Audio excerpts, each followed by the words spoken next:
O sol rompe a névoa da manhã enquanto ondas gigantes quebram contra penhascos antigos.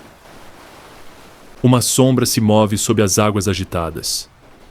Algo imenso emerge, exalando vapor no ar frio do Atlântico. Ao longo de milhares de quilômetros de costa africana, onde o deserto encontra o oceano e a floresta encontra o mar, o maior espetáculo da vida selvagem do planeta se desenrola diariamente. Aqui, elefantes passeiam pelas praias ao amanhecer. Grandes tubarões brancos patrulham as florestas de algas e leopardos caçam nos canais de mangue. É aqui que as criaturas mais selvagens da África se adaptaram à vida entre a terra e o mar, criando ecossistemas mais diversos e espetaculares do que em qualquer outro lugar do continente. Um filhote de elefante segue sua mãe pelas dunas de areia, deixando pegadas profundas que a próxima maré apagará. Acima deles, águias pesqueiras planam sobre as correntes termais, com seus olhos atentos, examinando a terra e o mar, em busca de oportunidades. Ao longe, um grupo de golfinhos surfa nas ondas, seus cliques e assobios ecoando nas imponentes formações rochosas esculpidas por inúmeras tempestades. Isto é mais do que apenas um litoral.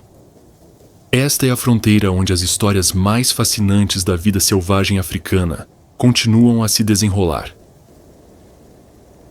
Bem-vindo às praias mais selvagens da Terra, onde a sobrevivência depende do domínio de instintos ancestrais e ambientes em constante mudança. A relação entre predadores e presas na costa africana é regida por regras diferentes daquelas em áreas do interior. Aqui, as fronteiras territoriais mudam com as marés.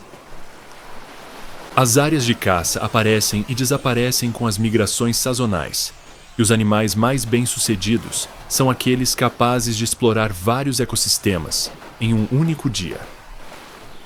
Um leopardo bebendo água fresca de um riacho ao amanhecer pode estar rastreando antílopes pela floresta costeira ao meio-dia e pescando caranguejos em poças de maré ao anoitecer.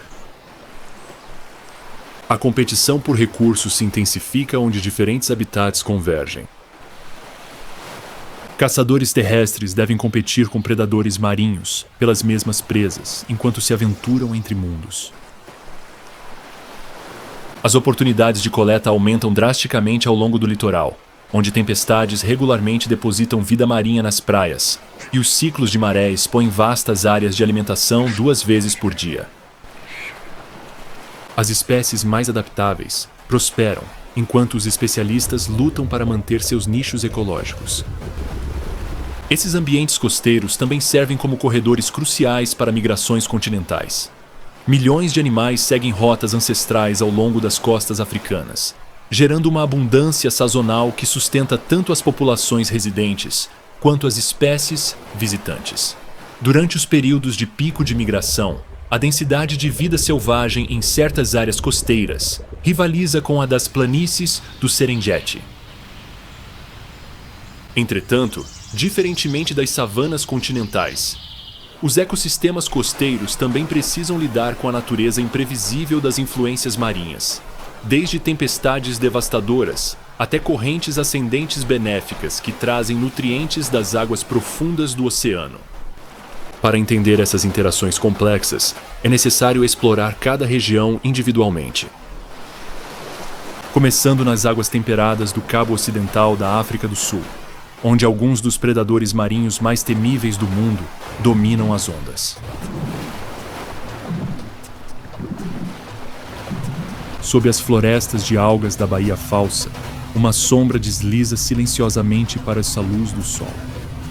O grande tubarão branco, o predador de topo do Oceano Antártico, habita essas águas há mais de 15 milhões de anos. Hoje, ao amanhecer sobre a espetacular costa da Cidade do Cabo, ele inicia sua patrulha diária de territórios que se estendem de baías rasas até a borda da plataforma continental. Seus sistemas sensoriais detectam os campos elétricos gerados pelos batimentos cardíacos das focas, que descansam nas ilhas próximas. Células especializadas ao longo de seu focinho podem detectar sinais bioelétricos a mais de 1 quilômetro de distância, tornando-o um dos caçadores mais sofisticados da natureza. À medida que se aproxima da Ilha das Focas, sua superfície dorsal escura oferece camuflagem perfeita contra as águas profundas, enquanto sua parte inferior branca se mistura perfeitamente com a superfície brilhante quando vista de baixo. A estratégia de caça que ele emprega permanece inalterada há milhões de anos, mas sempre demonstra a força bruta que fez do grande tubarão branco o predador mais temido do oceano. Aproximando-se das profundezas a velocidades superiores a 32 km por hora, ele mira em um filhote de lobo marinho do cabo que retorna de uma expedição de pesca. A carga explosiva que se segue lança predador e presa para o alto, em uma demonstração de violência primitiva que exemplifica a sobrevivência nessas águas geladas. Os grandes tubarões brancos do Cabo Ocidental enfrentam desafios desconhecidos para seus parentes em águas mais quentes. A corrente de Benguela transporta as águas geladas da Antártida para o norte, ao longo da costa sul-africana, criando um dos ecossistemas marinhos mais produtivos do mundo, mas também exigindo adaptações fisiológicas excepcionais. Esses tubarões mantêm sua temperatura corporal vários graus acima da água ao redor, graças a um sistema circulatório complexo que recicla o calor gerado por seus enormes músculos natatórios. Durante os meses de inverno, quando a temperatura da água cai abaixo de 10 graus Celsius, os grandes tubarões brancos demonstram notável flexibilidade comportamental. Em vez de migrar para águas mais quentes, como muitas outras espécies de tubarão, eles modificam seus padrões de caça e profundidades de mergulho para maximizar a conservação de energia.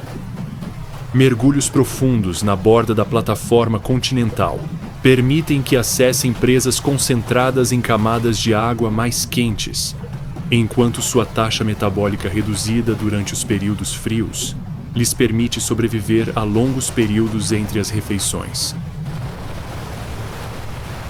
As florestas de algas que dominam as águas costeiras do Cabo Ocidental fornecem um habitat crucial para muitas das presas favoritas dos tubarões. Elas criam ambientes tridimensionais complexos, onde peixes jovens, focas e outras formas de vida marinha encontram proteção contra predadores maiores.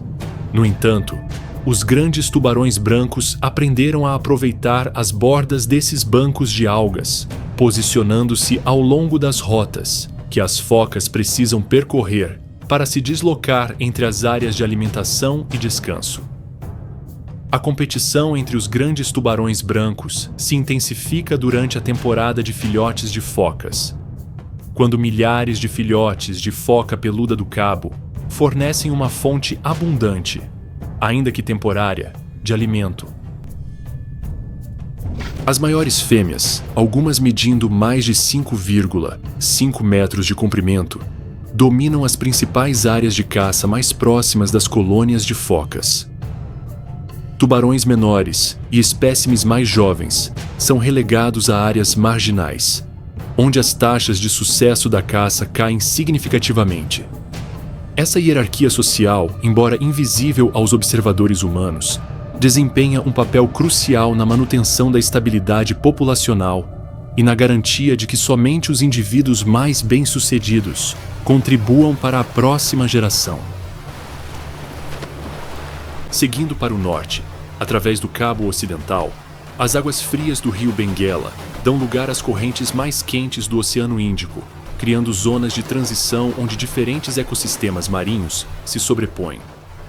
Aqui, na confluência de dois oceanos, outro grupo de gigantes marinhos estabeleceu um dos santuários de reprodução mais importantes do mundo.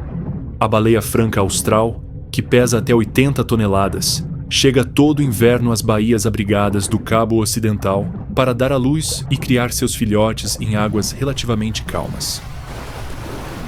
Essas gigantes gentis, assim chamadas porque os primeiros baleeiros as consideravam as baleias certas para caçar devido à sua lenta velocidade de natação e tendência a flutuar quando caçadas.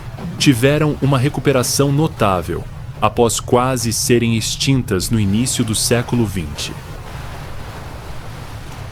Uma mãe baleia franca austral e seu filhote recém-nascido descansam nas águas rasas da Baía Walker, a poucos metros da costa, onde os observadores podem testemunhar uma das relações mais comoventes da natureza. Nascido após um período de gestação de quase 13 meses, o filhote pesa aproximadamente 1 tonelada ao nascer, mas ganhará mais de 90 quilos por dia durante seu primeiro ano de vida. O leite materno, composto por quase 40% de gordura, fornece a energia necessária para essa extraordinária taxa de crescimento. As calosidades características que recobrem a cabeça das baleias francas austrais servem como marcadores de identificação individual, tão únicos quanto as impressões digitais humanas. Essas áreas elevadas de pele endurecida, colonizadas por piolhos e cracas, criam padrões que os pesquisadores usam para rastrear animais individuais ao longo de décadas. A maior calosidade, localizada na ponta da mandíbula superior da baleia, geralmente atinge o tamanho de uma mesa e pode abrigar milhares de pequenos crustáceos transitórios. As baleias francas austrais demonstram uma lealdade notável ao local, já que muitas fêmeas retornam à mesma baía onde nasceram para dar à luz seus filhotes. Esse comportamento, aprendido ao longo de gerações de transmissão cultural, garante que as áreas de berçário com condições ideais continuem sendo utilizadas.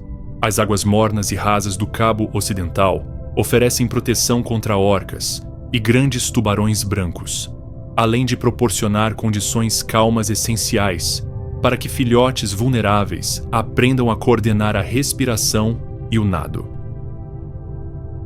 Durante a estadia nas águas sul-africanas, as baleias francas austrais adultas jejuam completamente, sobrevivendo com as reservas de gordura acumuladas durante a alimentação de verão nas águas antárticas.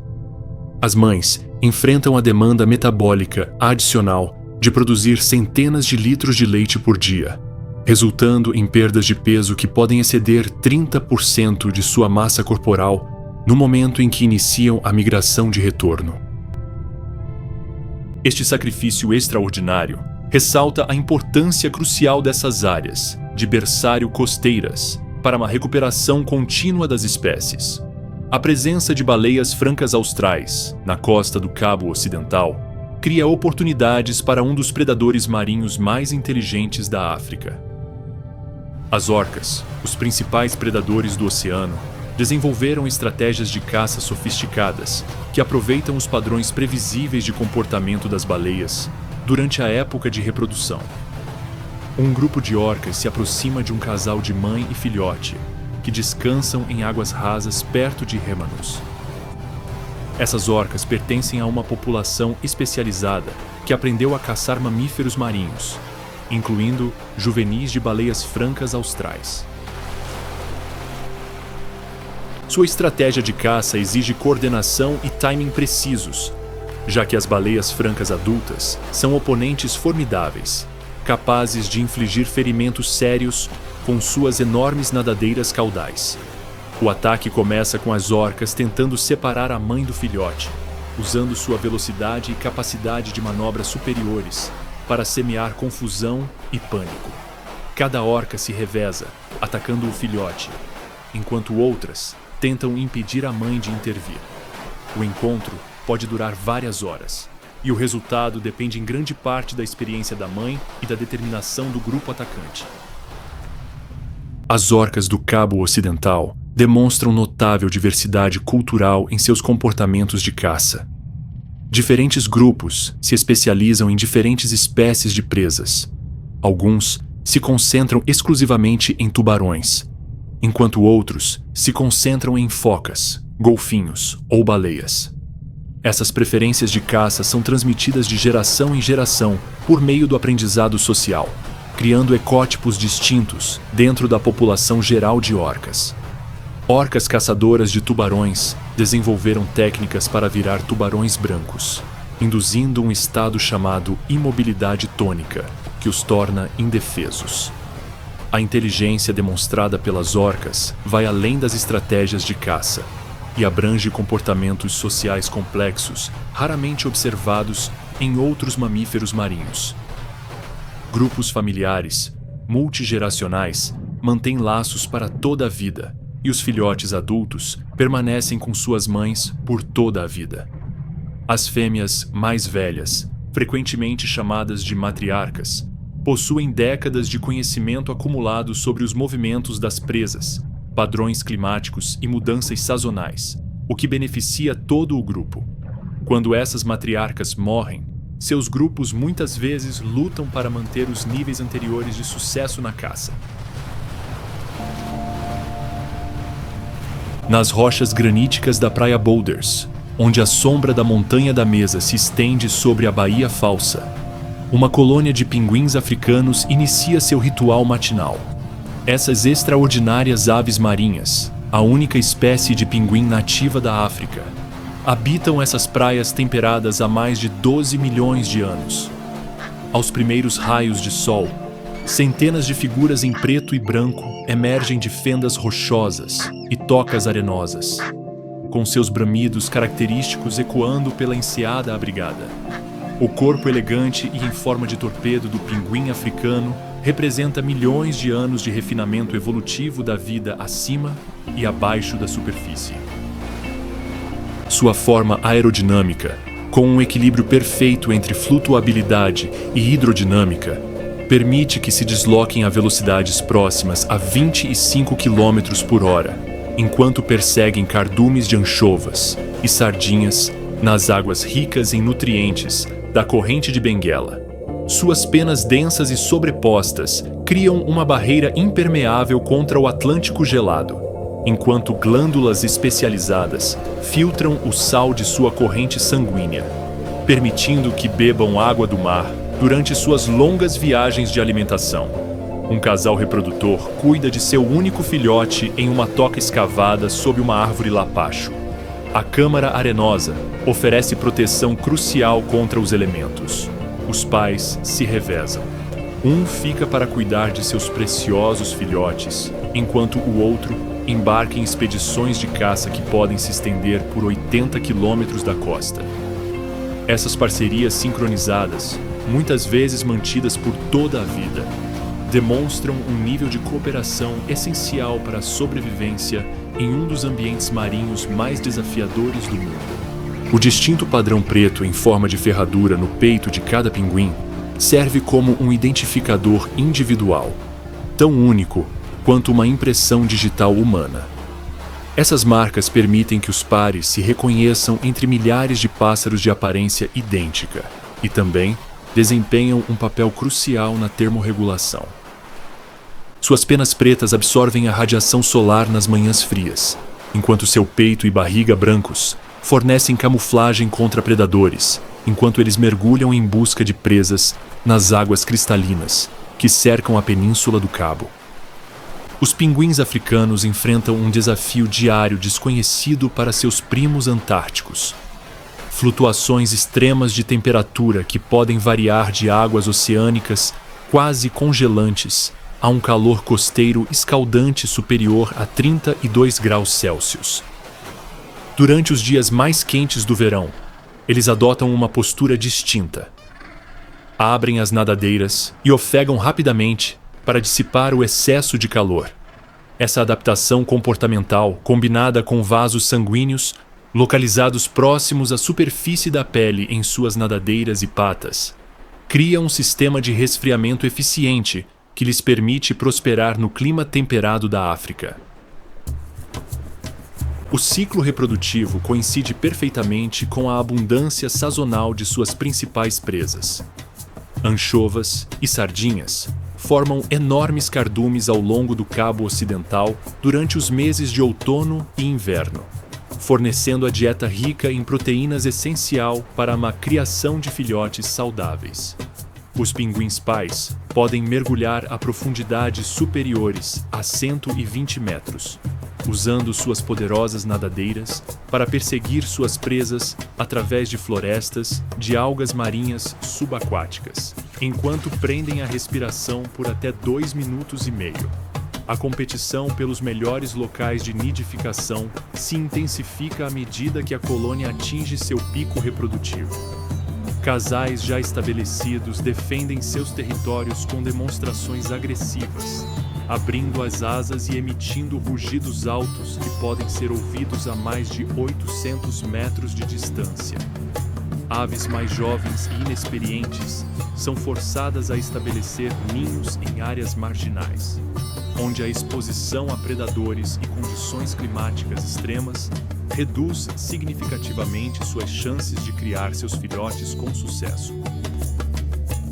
Programas de pesquisa que utilizam dispositivos de rastreamento por GPS revelaram as distâncias extraordinárias que essas aves marinhas percorrem durante suas expedições de busca por alimento, fornecendo dados cruciais para o desenvolvimento de estratégias de conservação eficazes. Alguns pinguins, pesando menos de 4,5 quilos, fazem regularmente viagens de ida e volta de mais de 300 quilômetros, transportando peixes suficientes para suas colônias, para alimentar seus filhotes em crescimento. Enquanto um novo dia amanhece na Baía Falsa, os pinguins africanos continuam seu antigo ritmo de sobrevivência, adaptado ao longo de milhões de anos à vida na confluência de 2 grandes oceanos. A presença deles nessas praias representa uma das conquistas mais extraordinárias da natureza. Pássaros incapazes de voar que conquistaram o mar, tornando-se símbolos vivos da rica herança marinha da África e lembretes de nossa responsabilidade de proteger a natureza oceânica que sustenta toda a vida ao longo dessas costas deslumbrantes. À medida que avançamos para o leste ao longo da costa sul-africana, as águas frias do Atlântico gradualmente dão lugar às águas quentes do Oceano Índico, criando zonas de transição onde espécies temperadas e tropicais se misturam. Essa convergência de ecossistemas marinhos sustenta uma incrível diversidade de vida selvagem, mas em nenhum lugar isso é mais evidente do que na costa selvagem do Cabo Oriental, onde antigas tradições de conservação são confrontadas por desafios modernos. Rio Umtamvuna encontra o Oceano Índico. Um enorme hipopótamo macho emerge das águas salobras, movendo-se com surpreendente graça ao longo da costa lamacenta. Esta é a Costa Selvagem, um trecho litorâneo onde comunidades tradicionais africanas mantêm relações harmoniosas com a vida selvagem há séculos. Aqui, os hipopótamos se aventuram em estuários de maré, desenvolvendo adaptações comportamentais únicas, raramente vistas em outros lugares da África. O ambiente estuarino proporciona aos hipopótamos acesso a plantas marinhas inacessíveis em rios de água doce, complementando sua dieta com gramíneas e juncos tolerantes à salinidade que crescem em zonas de maré. Esses hipopótamos costeiros desenvolveram uma tolerância à água salobra que estressaria seus primos de água doce, permitindo-lhes aproveitar áreas de alimentação inacessíveis a outros grandes herbívoros. Sua presença em estuários também os coloca em contato com predadores marinhos, levando a interações interespecíficas incomuns. Durante a maré alta, quando a água do oceano sobe rio acima, os hipopótamos precisam navegar em águas que podem abrigar tubarões-touro, grandes crocodilos e outros predadores marinhos. Sua resposta envolve modificações comportamentais, como mudanças nos horários de alimentação e maior vigilância ao se deslocar entre ambientes terrestres e aquáticos. Os hipopótamos jovens enfrentam riscos específicos durante esses períodos, pois seu tamanho menor os torna vulneráveis a predadores que não ameaçariam os adultos. A dinâmica social das populações de hipopótamos costeiros difere significativamente daquela das comunidades ribeirinhas do interior. Os limites territoriais devem se adaptar às flutuações das marés, e os machos defendem áreas que se expandem e contraem de acordo com o ritmo diário das marés. Durante a maré baixa, quando extensos bancos de lama ficam expostos, vários grupos familiares podem compartilhar áreas de alimentação que permanecem submersas e proibidas durante as marés altas. Esses hipopótamos costeiros também desempenham um papel ecológico crucial na conexão dos ciclos de nutrientes terrestres e marinhos. Seus excrementos, depositados tanto em poças de água doce quanto em áreas de maré, fertilizam plantas aquáticas que sustentam populações de peixes importantes, tanto para a ciravida selvagem quanto para as comunidades pesqueiras locais. Este serviço ecossistêmico, quantificado em milhões de libras de nutrientes anualmente, demonstra como grandes herbívoros podem influenciar a produtividade marinha, longe de seus habitats fluviais tradicionais. A topografia acidentada da costa selvagem cria numerosos estuários isolados, cada um abrigando pequenas populações de hipopótamos, com troca genética limitada. Essa fragmentação levou a sutis diferenças comportamentais e morfológicas entre populações separadas por apenas alguns quilômetros de litoral rochoso. Alguns grupos demonstram maior tolerância à água marinha, enquanto outros mantêm preferências mais tradicionais por água doce, gerando experimentos naturais de adaptação. À medida que a noite se aproxima, os hipopótamos se refugiam em piscinas mais profundas, onde passarão a noite em relativa segurança. Sua partida marca o início da atividade do predador mais esquivo da costa selvagem, um felino cuja destreza na caça o tornou uma lenda entre as comunidades locais. Através da densa floresta costeira acima do estuário, olhos dourados espreitam por entre as sombras projetadas por antigos gravetos amarelos. O leopardo, o grande felino mais adaptável da África, encontrou na paisagem variada da costa selvagem o ambiente perfeito para exibir toda a sua gama de capacidades de caça. Esta fêmea, em particular, com sua pelagem com padrão de rosetas proporcionando camuflagem perfeita entre a luz do sol e a sombra, caça em territórios que abrangem vários ecossistemas em uma única noite. Sua área de caça se estende desde florestas costeiras, onde caça antílopes azuis e antílopes do mato, até praias rochosas, onde captura caranguejos e aves marinhas, e margens estuarinas, onde ocasionalmente captura peixes capturados em poças de maré. Essa flexibilidade alimentar permitiu que os leopardos prosperassem em ambientes costeiros, onde predadores mais especializados lutam para encontrar presas suficientes. Suas poderosas mandíbulas, capazes de exercer uma força de mordida superior a 180 kg por centímetro quadrado, podem quebrar as conchas de crustáceos marinhos com a mesma facilidade com que despacham presas terrestres. A notável capacidade de escalada do leopardo é especialmente valiosa em ambientes costeiros, onde as árvores geralmente se projetam sobre a água, proporcionando acesso a colônias de pássaros e rotas de fuga de predadores maiores. Ele pode carregar presas que pesam mais que seu próprio corpo para o alto da copa das árvores, onde suas presas permanecem seguras de hienas necrófagas, cães selvagens e crocodilos, que podem tentar roubar sua comida no nível do solo. Os leopardos costeiros enfrentam desafios únicos durante a época de acasalamento, pois a dispersão de territórios adequados significa que os potenciais parceiros podem estar separados por muitos quilômetros de habitat inadequado. Os machos precisam atravessar áreas abertas perigosas e explorar territórios controlados por leopardos rivais para localizar as fêmeas que desejam acasalar. O grito característico do leopardo macho pode ser ouvido em toda a paisagem em noites tranquilas, anunciando sua presença tanto para potenciais parceiras quanto para competidores territoriais. A área de distribuição atual da leoparda fêmea inclui diversas cavernas de maré, onde ela armazena presas fora do alcance de necrófagos terrestres e marinhos. Essas cavernas, escavadas por séculos de ação das ondas, fornecem áreas de armazenamento frescas que prolongam a vida útil de presas grandes. Durante a temporada de reprodução do lobo marinho do Cabo em colônias próximas, os leopardos costeiros enfrentam a competição de grandes tubarões brancos e hienas marrons pelo acesso às focas fracas ou feridas que chegam à costa.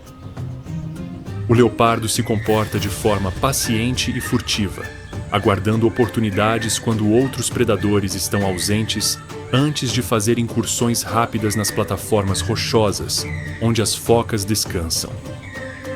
A relação entre leopardos costeiros e as comunidades locais da costa selvagem reflete séculos de coexistência baseados no respeito mútuo e em práticas tradicionais de conservação.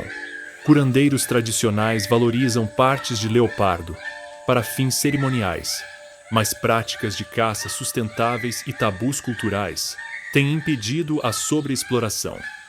Essa ética tradicional de conservação tem ajudado a manter populações de leopardos em áreas onde eles desapareceram de grande parte de sua distribuição histórica.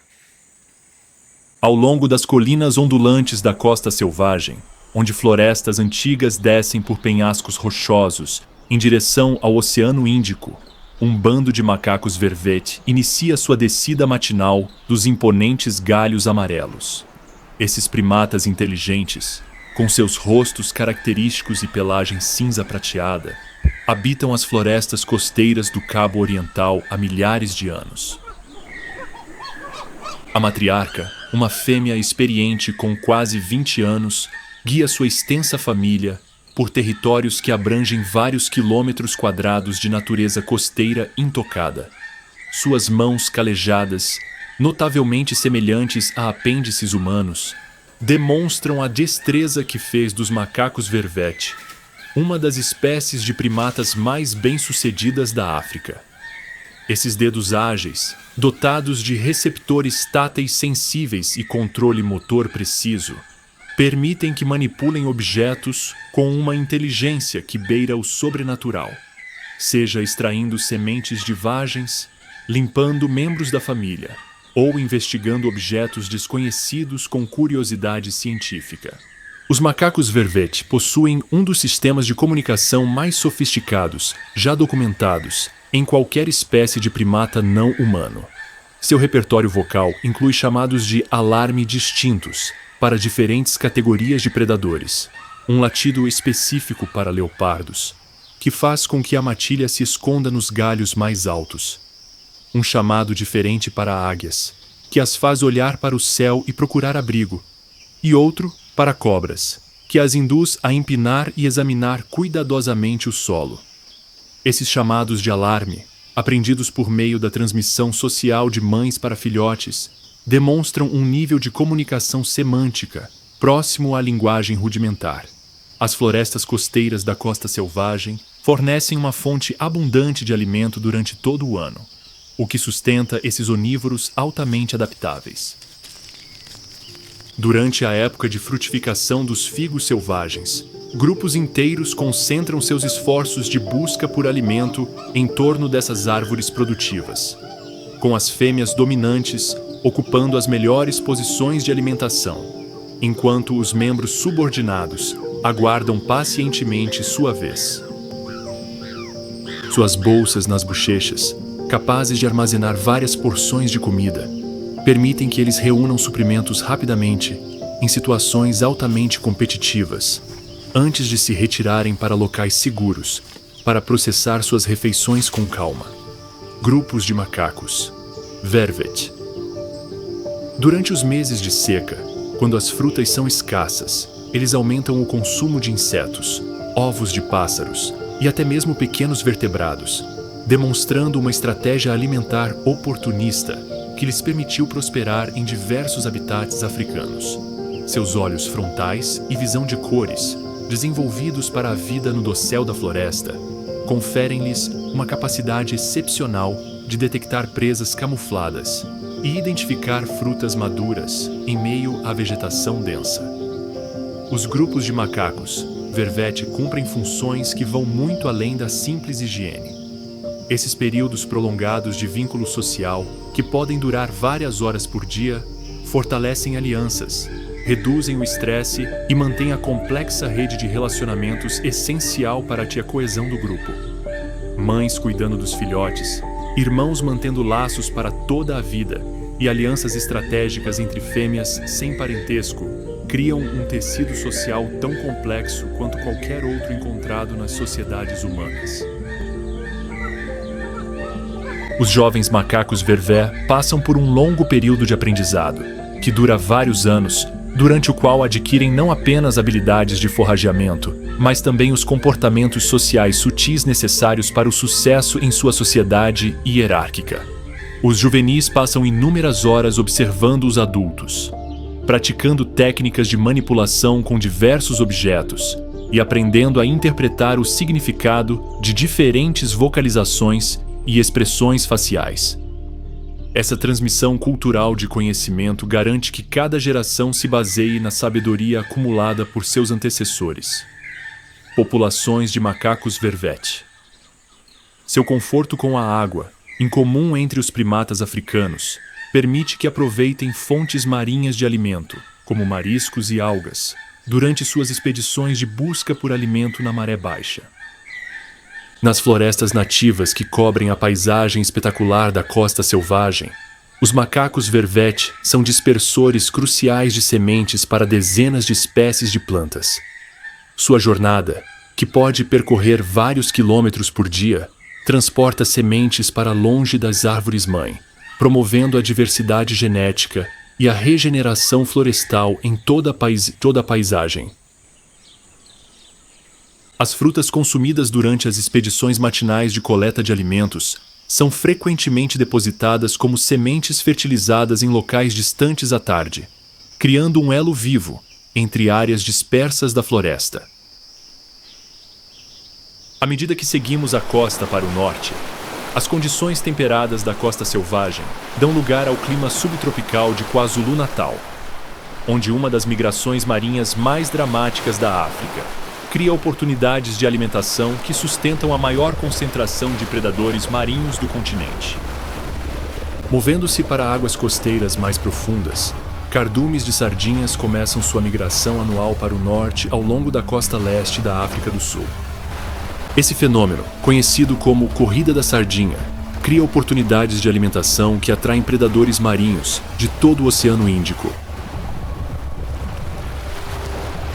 A presença de sardinhas ao longo da costa de KwaZulu-Natal cria agregações temporárias de tubarões.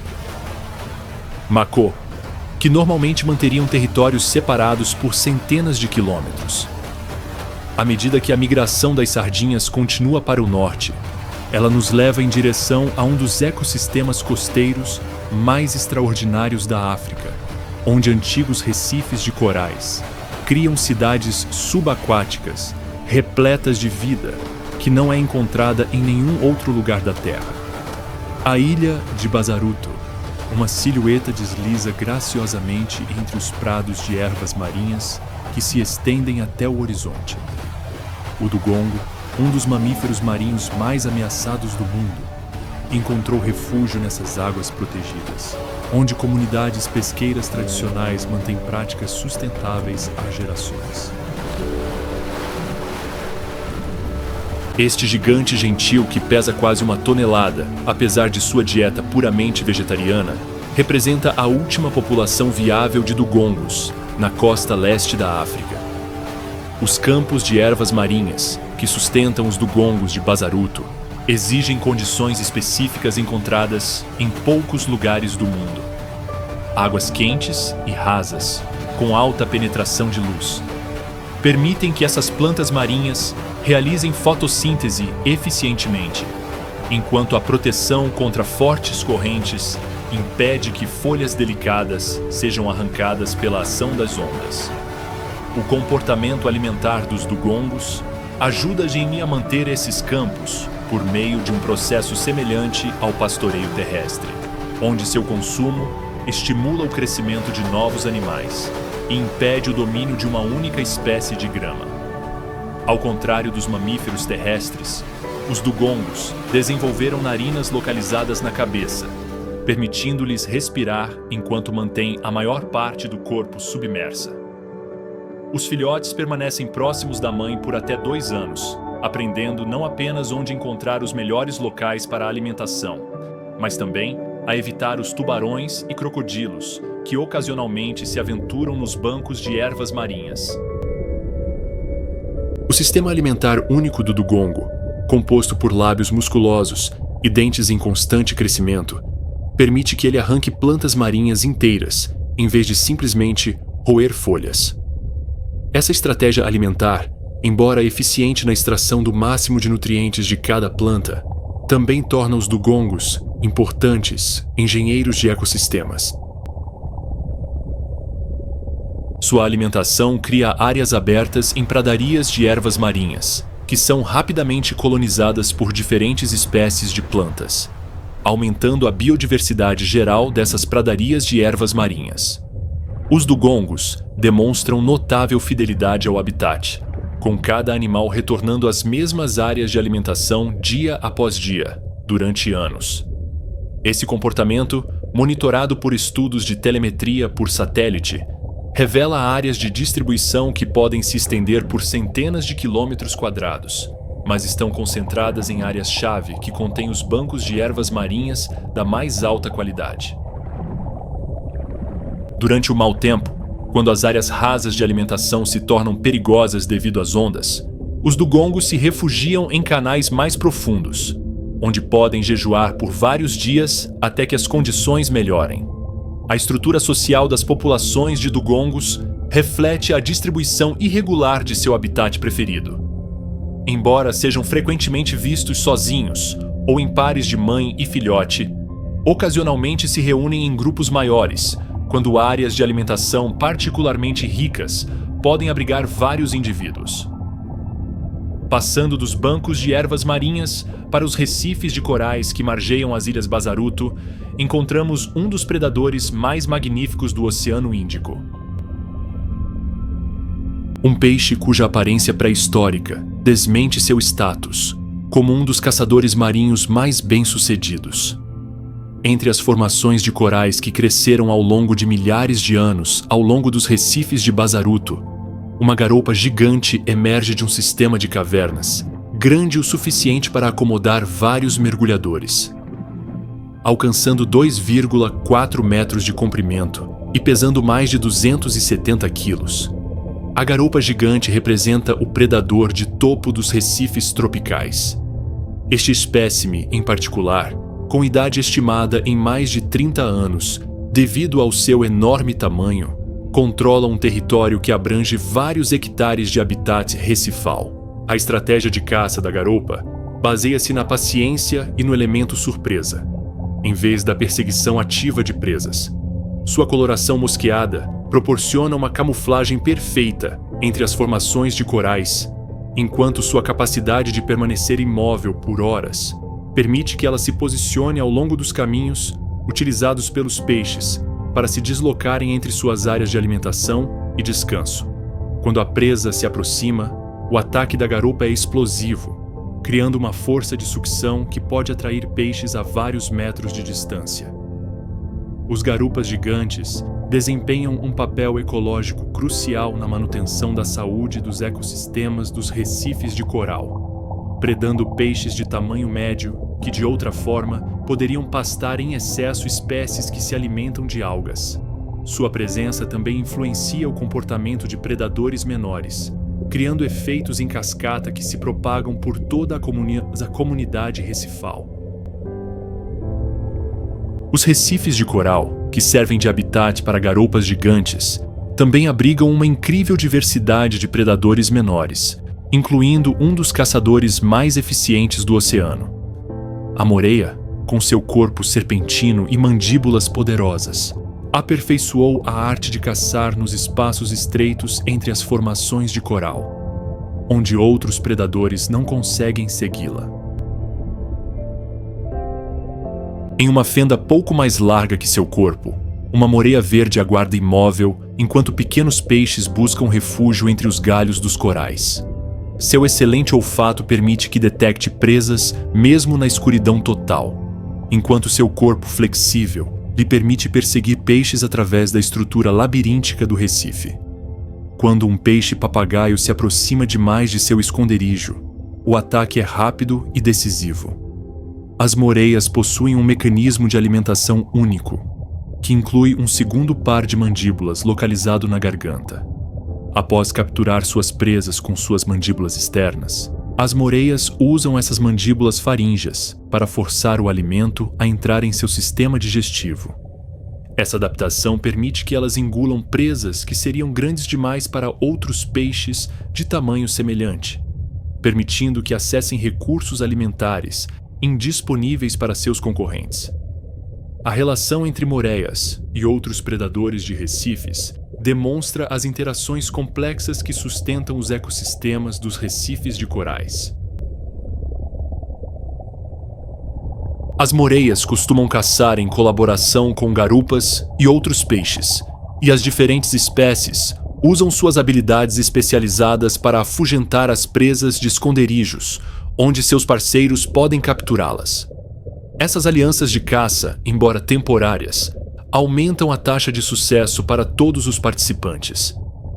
As moreias verdes também servem como estações de limpeza para outros peixes de recife, permitindo que espécies menores removam parasitas e tecido morto de sua pele. Essa relação mutualística fornece às moreias nutrição adicional e contribui para a manutenção da saúde de sua comunidade recifal. O comportamento de limpeza ocorre em locais específicos e bem conhecidos em todo o Recife, criando pontos de interação previsíveis que beneficiam múltiplas espécies. Nas águas cristalinas que cercam o arquipélago de Bazaruto, onde a quente corrente de Moçambique encontra recifes de corais intocados, um gigante gentil desliza sob os raios do sol tropical. A arraia-manta de Recife, com envergadura de mais de 6 metros, transformou essas águas protegidas em uma das mais importantes estações de alimentação e limpeza do Oceano Índico. Ao amanhecer sobre as ilhas dispersas, ela inicia sua dança graciosa pelos canais ricos em plâncton que sustentam sua espécie há mais de 50 milhões de anos. Suas nadadeiras peitorais triangulares, evoluídas para asas subaquáticas perfeitas, impulsionam-no pela coluna d'água com uma eficiência que desafia seu enorme tamanho. Pesando quase 3 toneladas, move-se com a fluidez de uma bailarina, balançando e balançando pelas camadas termais onde as ressurgências de nutrientes concentram o zooplâncton que constitui sua dieta exclusiva. Os padrões de manchas característicos em sua superfície ventral, tão únicos quanto as impressões digitais humanas, identificam-no como um residente de longa data dessas águas, retornando sazonalmente aos mesmos locais de agregação alimentar, nas estações de limpeza, localizadas entre os jardins de corais de Bazaruto. Ele flutua imóvel enquanto dezenas de peixes limpadores cuidam de sua enorme figura. Essas relações simbióticas, aprimoradas ao longo de milhões de anos, fornecem serviços essenciais para manter a saúde, além de oferecer aos peixes menores uma fonte confiável de alimento. Os bodiões e os peixes-anjo removem parasitas e tecidos mortos de suas guelras e bocas, enquanto ela permanece completamente imóvel, em uma demonstração de confiança que exemplifica o delicado equilíbrio dos ecossistemas de recifes. Sua estratégia alimentar representa um dos mecanismos de filtragem mais elegantes da natureza. Aproximando-se de densas concentrações de plâncton, com a boca aberta, seus ancinhos branquiais especializados arrancam milhões de minúsculos organismos da água, enquanto o excesso de água do mar flui inofensivamente por suas fendas branquiais. Os lobos cefálicos que ladeiam sua boca, frequentemente chamados de chifres do diabo pelos primeiros observadores, canalizam água rica em presas diretamente para sua boca cavernosa, com uma precisão que rivaliza com qualquer sistema de filtragem artificial. A inteligência social demonstrada pelas arraias-manta de Bazaruto vai muito além de simples comportamentos de agregação. Cada arraia-manta demonstra fidelidade ao local por décadas, retornando a estações de limpeza e áreas de alimentação específicas com notável consistência. Suas interações pacíficas, que incluem elaboradas demonstrações de cortejo e agregações pacíficas de alimentação, revelam estruturas sociais complexas que os cientistas estão apenas começando a compreender. Durante as marés de lua cheia, quando a proliferação de plâncton atinge sua densidade máxima, dezenas de raias-manta convergem em grupos de alimentação que se estendem por sistemas de recifes inteiros. Esses eventos sincronizados de alimentação, em que múltiplos indivíduos seguem padrões precisos de formação para maximizar a captura de plâncton, demonstram um nível de cooperação raramente observado entre grandes animais marinhos. A agilidade com que navegam entre si, apesar de seu enorme tamanho, revela milhões de anos de refinamento evolutivo. À medida que o dia avança e as correntes térmicas alteram a distribuição de suas presas microscópicas, as raias-manta ajustam seus padrões de mergulho com notável precisão. Sua capacidade de detectar pequenas mudanças na química da água e na densidade do plâncton as guia para áreas de alimentação ideais em seus vastos territórios, que podem abranger centenas de quilômetros quadrados de habitat marinho, aberto e recifes. Enquanto nos preparamos para deixar os jardins de corais de Moçambique, as águas ricas do Oceano Índico nos levam para o norte, para uma das áreas costeiras mais intocadas da África, onde migrações antigas continuam ininterruptas pelo desenvolvimento humano. Nas águas profundas que cercam a Ilha da Máfia, uma sombra se move graciosamente sob os raios de sol que penetram da superfície, a 12 metros de altura. O tubarão-baleia, o maior peixe do oceano, chegou a uma de suas áreas de alimentação mais importantes no oeste do Oceano Índico.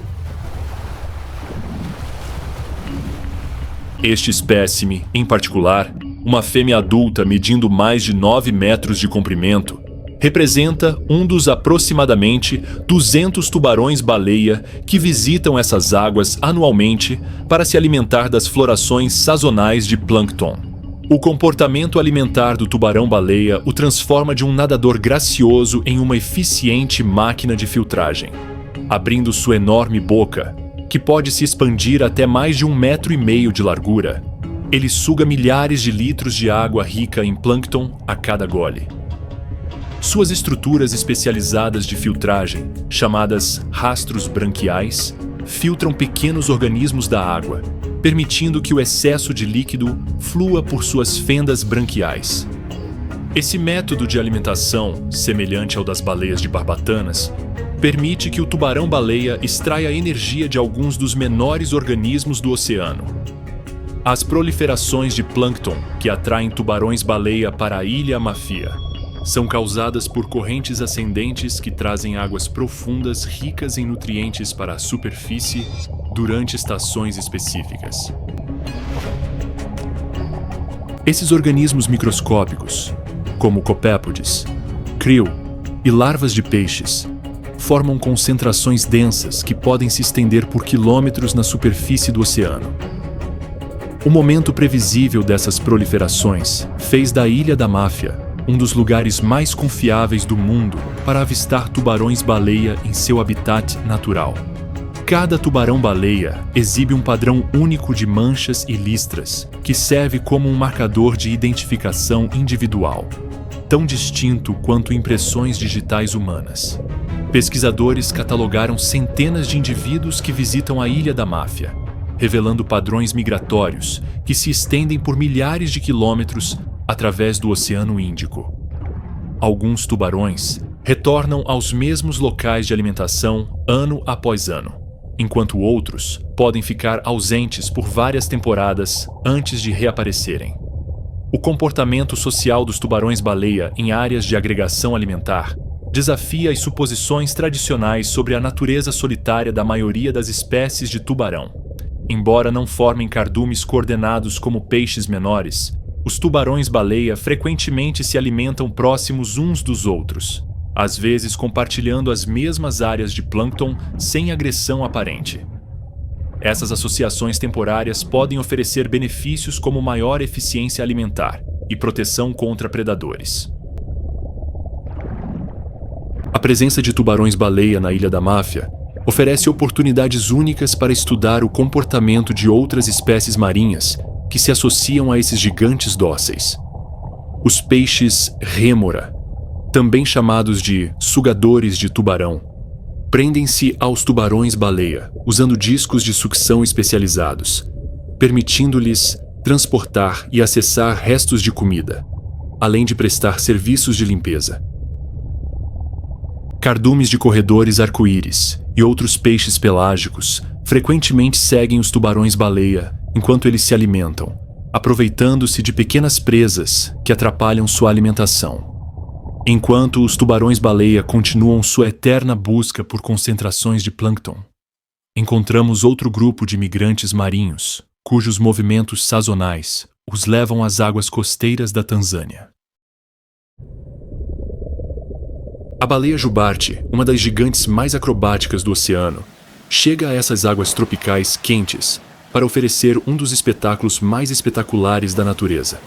Uma baleia jubarte de 12 metros se lança completamente para fora d'água, em uma demonstração de força que envia ondas de choque pela superfície calma do oceano. Esse comportamento, chamado de saltar, pode servir a múltiplos propósitos, incluindo comunicação, remoção de parasitas e exibição de cortejo. O som de seu enorme corpo batendo na água pode ser ouvido a quilômetros de distância, potencialmente servindo como um sinal de longa distância para outras baleias espalhadas pelo vasto Oceano Índico. As águas que cercam a Ilha Máfia servem como um local crucial para a reprodução e parição de baleias jubarte, que migram das áreas de alimentação da Antártida. Essas baleias realizam uma das migrações mais longas do reino animal, viajando mais de 9.600 quilômetros das águas polares para as áreas de reprodução tropicais. Durante sua estadia nas águas da Tanzânia, as baleias adultas jejuam completamente, sobrevivendo com as reservas de gordura acumuladas durante a alimentação de verão na Antártida. As baleias jubarte machos produzem canções complexas, que podem durar horas e podem ser ouvidas por outras baleias a distâncias maiores que 32 quilômetros. Esses cânticos mudam gradualmente ao longo do tempo, e novas variações se espalham pela população como tendências culturais. As canções servem para atrair as fêmeas e estabelecer domínio entre os machos concorrentes, com os cantores mais persistentes geralmente alcançando o maior sucesso de acasalamento. As habilidades acrobáticas das baleias jubarte vão além da simples travessia, incluindo diversos comportamentos de superfície, como bater a cauda, bater as nadadeiras peitorais e observar. Cada comportamento parece ter diferentes funções comunicativas. Observar permite que observem o ambiente acima da água, enquanto bater a cauda pode servir como uma forma de exibição agressiva ou comunicação à distância. Mães-baleias jubarte, com filhotes recém-nascidos, demonstram um comportamento protetor notável, posicionando-se entre seus filhotes e potenciais ameaças, ao mesmo tempo em que lhes ensinam habilidades essenciais de sobrevivência. Os filhotes precisam aprender a coordenar sua respiração com a de suas mães, igualar sua velocidade de nado durante longas migrações e reconhecer os complexos sinais sociais que regem a sociedade das baleias jubarte. O vínculo entre mãe e filhote permanece forte por pelo menos 1 ano, com algumas parcerias durando muito mais tempo.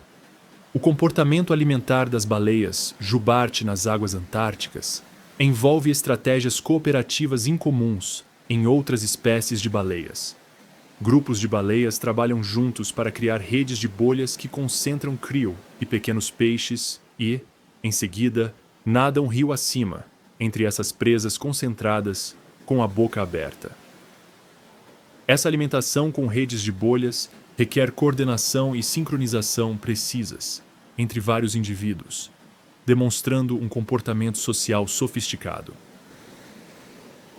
Enquanto as baleias jubarte se preparam para retornar às águas antárticas, elas enfrentam o desafio de navegar milhares de quilômetros em mar aberto, com precisão excepcional. Sua capacidade de retornar aos mesmos locais de alimentação e reprodução ano após ano sugere o uso de múltiplas pistas de navegação, como campos magnéticos, padrões estelares e características topográficas subaquáticas. O último membro da notável comunidade marinha da Ilha Máfia representa um dos predadores mais bem-sucedidos do oceano, um tubarão cujas migrações abrangem bacias oceânicas inteiras e cuja capacidade de caça permanece inalterada há milhões de anos. Nas águas mais profundas, além dos recifes de corais da Ilha Máfia, uma silhueta esguia move-se propositalmente entre cardumes de atuns e outros peixes pelágicos. O tubarão-tigre, o segundo em ataques a humanos, perdendo apenas para o tubarão branco, desempenha um papel ecológico crucial como parte da equipe de limpeza do oceano. Seus dentes serrilhados, capazes de cortar cascos de tartaruga e ossos de baleia, permitem que ele consuma presas que seriam intragáveis para outros predadores. Os tubarões-tigre demonstram notável flexibilidade alimentar, com análises do conteúdo estomacal revelando desde tartarugas e aves marinhas até placas de veículos e garrafas plásticas. Essa estratégia de alimentação onívora tornou os tubarões-tigre uma das espécies de tubarão mais bem-sucedidas em águas tropicais do mundo. Sua capacidade de digerir quase qualquer material orgânico que encontram ajuda a manter a saúde dos ecossistemas marinhos, eliminando carniça e animais fracos que poderiam espalhar doenças. O comportamento de caça dos tubarões-tigre varia consideravelmente dependendo do tipo de presa e das condições ambientais. Ao caçar tartarugas marinhas, os tubarões-tigre empregam táticas furtivas e de emboscada, aproximando-se por baixo ou por trás para evitar serem detectados. Ao caçar aves marinhas, eles podem patrulhar a superfície ao amanhecer e ao anoitecer, quando muitas espécies estão mais ativas. Sua adaptabilidade se estende às técnicas de caça, com alguns indivíduos aprendendo a aproveitar eventos sazonais, como nidificação de aves marinhas ou agregações de peixes para a desova. As fêmeas de tubarão-tigre crescem significativamente mais que os machos. Alguns espécimes excedem 5 metros de comprimento e pesam mais de 450 quilos. Esse dimorfismo de tamanho reflete diferentes papéis ecológicos, já que fêmeas grandes são capazes de capturar presas indisponíveis para tubarões menores. A estratégia reprodutiva dos tubarões-tigre consiste na fertilização interna e no nascimento de filhotes vivos. As fêmeas têm ninhadas de até 80 filhotes após períodos de gestação de mais de um ano. Os tubarões-tigre desempenham um papel importante na manutenção da saúde dos bancos de ervas marinhas e recifes de corais, por meio da predação de tartarugas marinhas e outras espécies herbívoras. Sem essa pressão predatória, as populações de tartarugas poderiam pastar excessivamente os bancos de ervas marinhas, causando o colapso do ecossistema. A presença de tubarões-tigre também influencia o comportamento de suas presas, criando efeitos indiretos que impactam comunidades marinhas inteiras. Os padrões migratórios dos tubarões-tigre ao redor da Ilha Máfia refletem a disponibilidade sazonal de diferentes espécies de presas. Durante a temporada de nidificação das tartarugas, os tubarões se concentram perto das praias, onde podem caçar adultos e filhotes vulneráveis. Quando as colônias de aves marinhas estão mais ativas, os tubarões-tigre se deslocam para águas mais profundas, onde podem interceptar aves que mergulham em busca de peixes ou descansam na superfície. Ao concluirmos nossa jornada pela natureza selvagem costeira da África, refletimos sobre a extraordinária diversidade de vida que prospera onde o continente encontra o mar. Das águas geladas do Cabo Ocidental ao paraíso tropical da Tanzânia, cada ecossistema abriga comunidades animais únicas que se adaptaram à vida na intersecção entre a terra e o oceano. Ao longo da costa do Quênia, onde o rio Sabaki carrega a terra vermelha das terras altas para o Oceano Índico, antigos recifes de corais criaram metrópoles subaquáticas mais diversas do que qualquer habitat terrestre na África.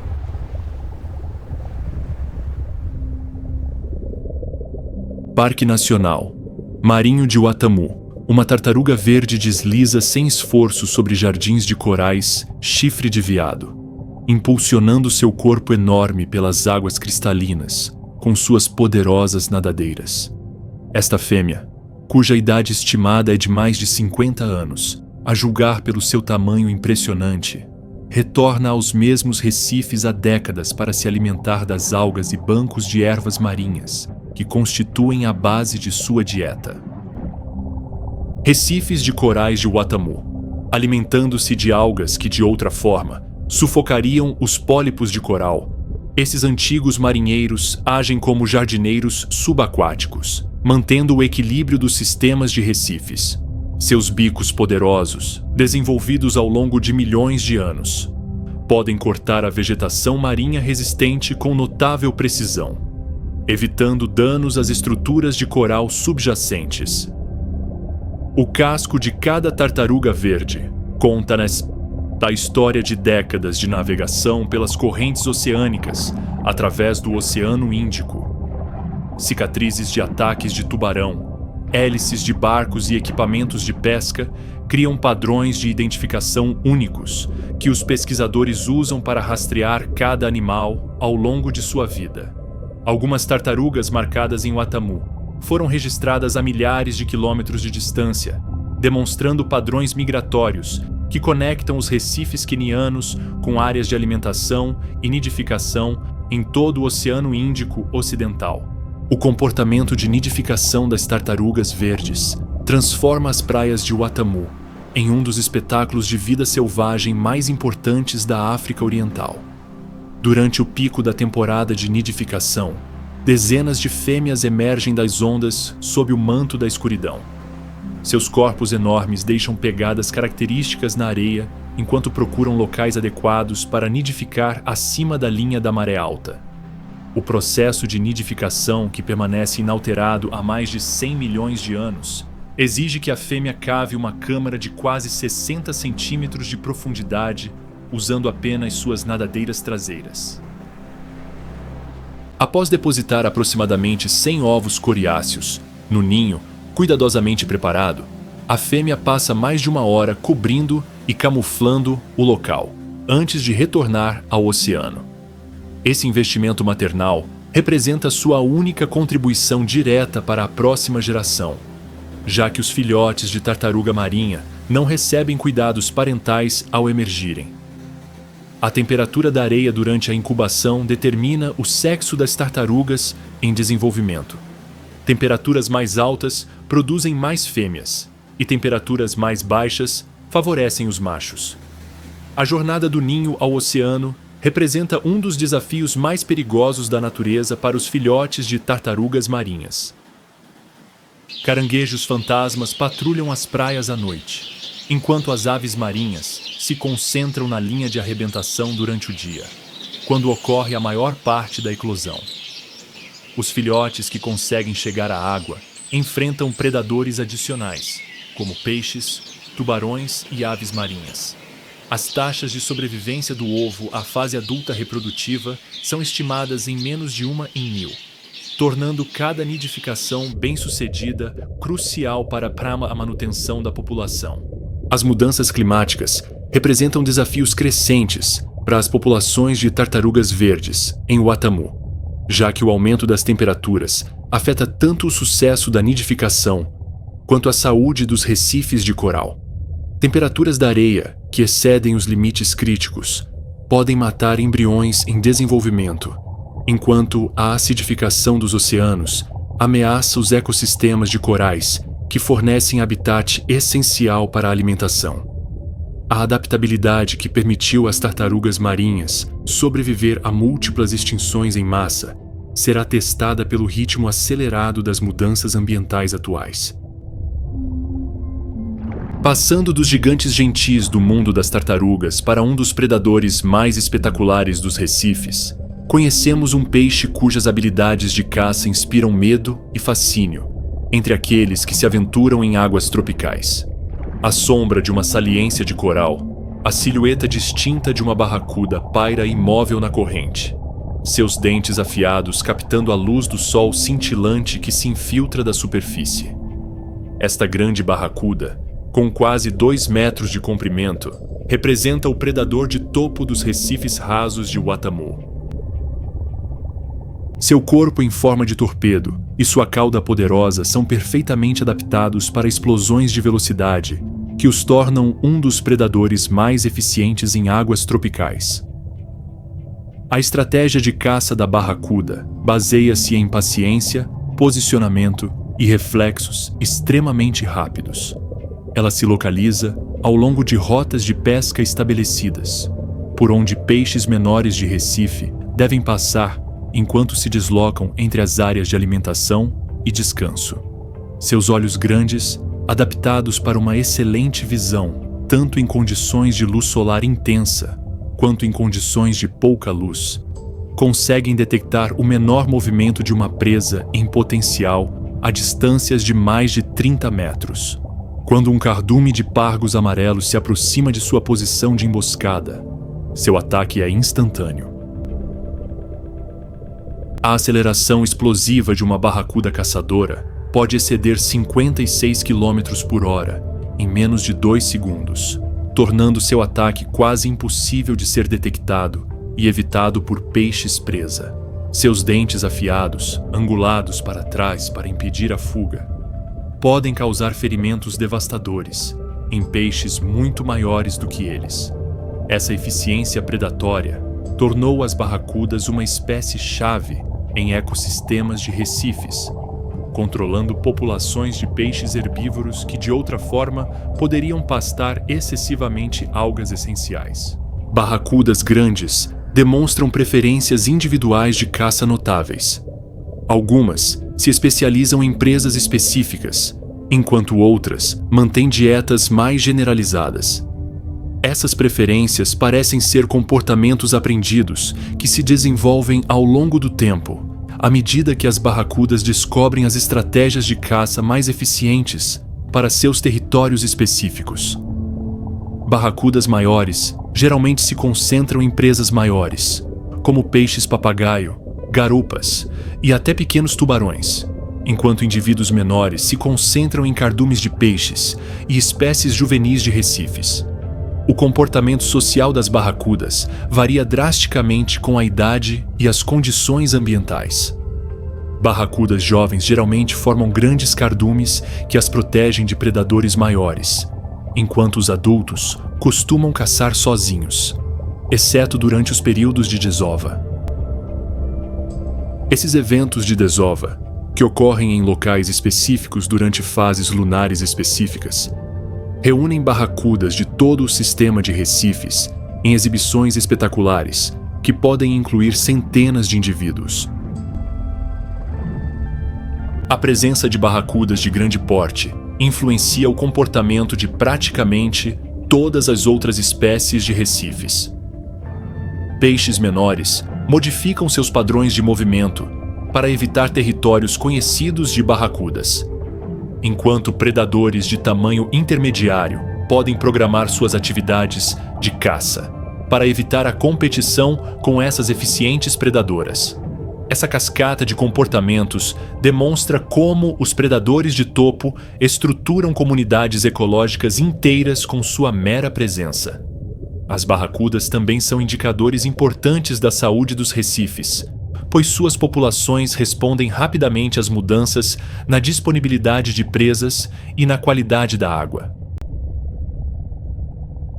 Recifes com populações saudáveis de barracudas geralmente abrigam comunidades de peixes mais diversas e demonstram maior resiliência a fatores ambientais estressantes.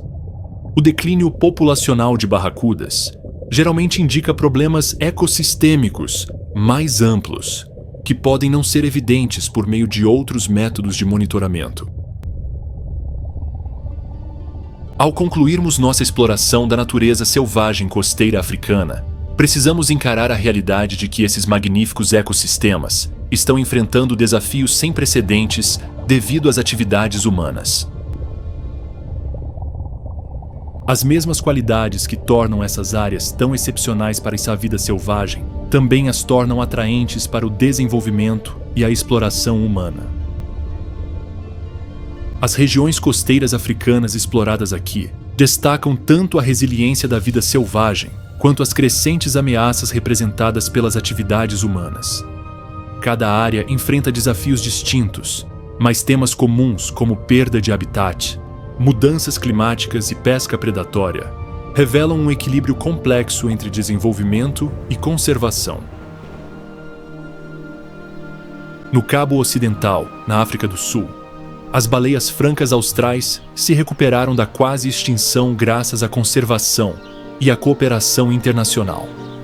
No entanto, novas ameaças, como colisões com navios, enroscamento em equipamentos de pesca e escassez de alimentos causada pelo clima, comprometem esse progresso. As populações de tubarões brancos, nas mesmas águas, também estão em declínio, devido a mortes causadas pelo medo, capturas acidentais em operações de pesca e ao comércio ilegal de barbatanas e dentes. Mais ao norte, a biodiversidade da costa selvagem foi preservada graças às práticas tradicionais de conservação das comunidades locais. Esses sistemas estão agora ameaçados pelo aumento da atividade de mineração, pelo desenvolvimento do turismo e pela pesca industrial. A fragmentação do habitat dificulta que espécies amplamente distribuídas, como hipopótamos e leopardos, encontrem espaço e mantenham populações saudáveis. Arquipélago de Bazaruto, em Moçambique, a população de dugongos é extremamente frágil, restando menos de 200. As práticas tradicionais de pesca que antes coexistiam com os dugongos estão sendo substituídas por métodos mais intensivos, aumentando o risco de captura acidental. O desenvolvimento costeiro e a degradação das ervas marinhas, devido às mudanças climáticas, estão reduzindo o habitat adequado. Os recifes de corais da região, lar de espécies como garupas gigantes, enfrentam uma combinação de ameaças, incluindo acidificação dos oceanos, aumento das temperaturas, poluição agrícola e pesca destrutiva. Os eventos de branqueamento de corais estão se tornando mais frequentes e graves, interrompendo as cadeias alimentares marinhas. A Ilha da Máfia, na Tanzânia, é um modelo de conservação comunitária. As comunidades locais se beneficiam do turismo sustentável focado em tubarões-baleia, que gera renda significativa e fomenta o apoio à conservação. No entanto, o aumento do turismo traz consigo seus próprios desafios, como o aumento do tráfego marítimo, que pode perturbar a vida marinha e danificar os recifes de corais. As baleias jubarte que visitam essas águas são afetadas por ameaças ao longo de suas rotas migratórias, como o emaranhamento em equipamentos de pesca, a poluição sonora e a mudança nas populações de krill devido às mudanças climáticas. O Parque Nacional Marinho de Watamu, no Quênia, demonstra tanto os sucessos quanto as limitações das áreas marinhas protegidas. Dentro do parque, as populações de peixes se recuperaram e os recifes de coral estão mais resilientes. No entanto, a saúde do parque depende dos ecossistemas circundantes. A poluição, a pesca predatória em águas adjacentes e o escoamento agrícola interior ainda afetam a vida marinha dentro da área protegida. As tartarugas verdes que nidificam nas praias de Watamu enfrentam ameaças permanentes, incluindo destruição de habitat, desorientação por iluminação artificial, poluição por plástico e captura acidental em equipamentos de pesca. Apesar desses desafios, há motivos para otimismo. Organizações de conservação estão trabalhando com comunidades locais para promover meios de subsistência sustentáveis que reduzam a pressão sobre a vida selvagem. As áreas marinhas protegidas, embora ainda limitadas em tamanho e número, demonstraram que as populações de peixes e os ecossistemas podem se recuperar com uma gestão adequada. Avanços tecnológicos como rastreamento por satélite, análise de DNA e monitoramento acústico fornecem aos conservacionistas melhores ferramentas para entender e proteger a vida selvagem. Mais importante ainda, há uma conscientização crescente sobre o valor econômico da vida selvagem. O turismo focado em tubarões-baleia, grandes tubarões brancos e recifes de coral demonstra que a vida selvagem pode contribuir para a subsistência. Esse benefício econômico reforça os argumentos para a conservação a longo prazo. A fauna costeira africana sobreviveu a mudanças naturais significativas por milhões de anos. Graças à combinação de conhecimento tradicional, ciência moderna e cooperação internacional, essas espécies conseguem sobreviver no mundo moderno. As ondas que batem nas costas africanas carregam consigo os mesmos ritmos que sustentam esses ecossistemas há milênios. A decisão sobre o legado que deixamos para as gerações futuras é nossa. Ao longo de 16 mil quilômetros da costa africana, o maior espetáculo da vida selvagem do planeta continua, esperando que garantamos que ele nunca acabe. Você ficou fascinado pelas maravilhas da costa selvagem da África? Conte-nos qual animal te surpreendeu. Deixe o seu favorito nos comentários. Você acha que essas criaturas e seu mundo oceânico merecem ser celebrados? Compartilhe este vídeo e continue contando histórias. Se você gostou dessa vista para o sul, não perca nossa viagem anterior ao Ártico, lar de alguns dos animais mais incríveis da Terra. Inscreva-se e ative as notificações para se juntar a nós em nossa próxima aventura na natureza. Nos vemos lá!